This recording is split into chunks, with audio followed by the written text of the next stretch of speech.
Good morning guys, welcome back again to my vlogs.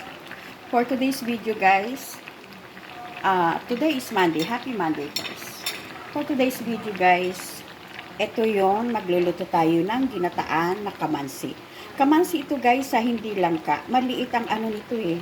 Parang kasing laki lang ng melon, yung ano nito, yung katawan, yung itsura. Pero, kung sanay ka kumain ng langka, pero mas masarap to guys kaysa langka. Kaya lang, hindi ito hindi ito kagaya ng langka. Bihira ka lang makatagpo ng kamansi nowadays. Parang kapatid siya ng langka, parang ganon. Kasi yung balat din niya, medyo may mga tulis-tulis. Pero mas masakit yung tulis ng sa langka. Fresh yan guys, from the puno, binalatan po ng husband ko, din ginataan. Kaya lang, I guess, 1, 2, 3, 4 families ang bibigyan niya nito. Kasi pag siya talaga naggata, maraming nag-aabang. Isa na ako doon, inaantay ko tong maluto.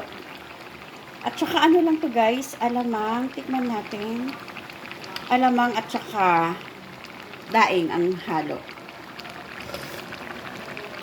Kung mayaman ka, pwede mo siyang haluan ng hipon.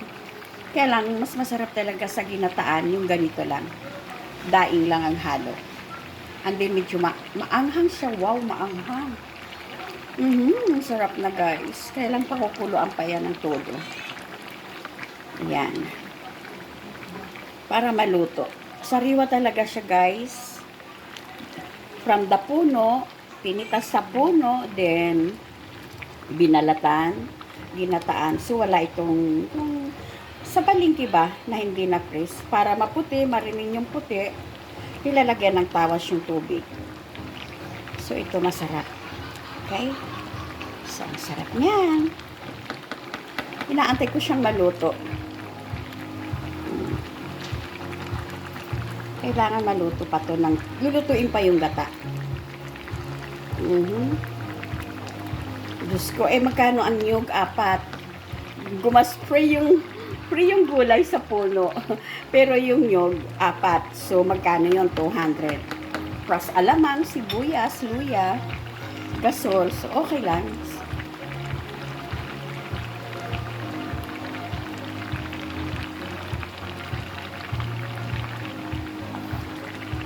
Haluin natin. Guys, yung daing na hinalo ko dito galing kay Ate Ondet. Kay Bugto. From Leyte. Yes, sariwa din yun na dinaing. Shout out Bugto, thank you very much. Nasa Canada na siya kanina pa. So, yun yung halo nito. Hindi yung hatuyo, yung daing na galunggong. Excited na ako kumain. Gutom na ako, nagka-craving na ako dito. Sarap guys. Siguro isang ganito, 2 ganito ang mauubos ko. 2 ganito. Ang sarap. Sa itsura pa lang, gutom na ako. Okay. Yummy. Ginataan kamansi. Hindi ko alam anong English ng kamansi Bugto, thank you yung dinner natin sa airport. My God, very pricey. And Sisi Lalab, thank you sa Shingaling at saka sa Pilipit. Love you.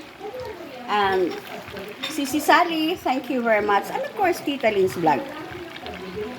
Salamat talaga. And Marites, thank you very much.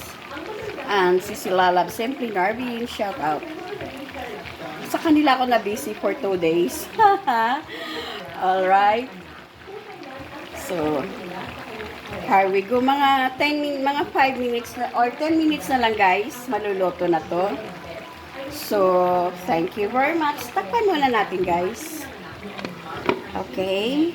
Ayan, cover muna natin. Alright.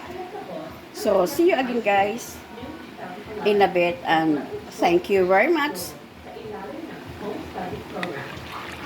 Ayan. Tingnan natin. Okay. Wow. Yummy, yummy. Kamansi. Hindi ko alam ang English nito guys Shout out sa mga members ko guys ha. See you in a bit guys. Harap. Alright guys, thank you very much for watching. Till my next vlog. Please don't forget to subscribe and watch all the vlogs. Okay? Bye. Till my next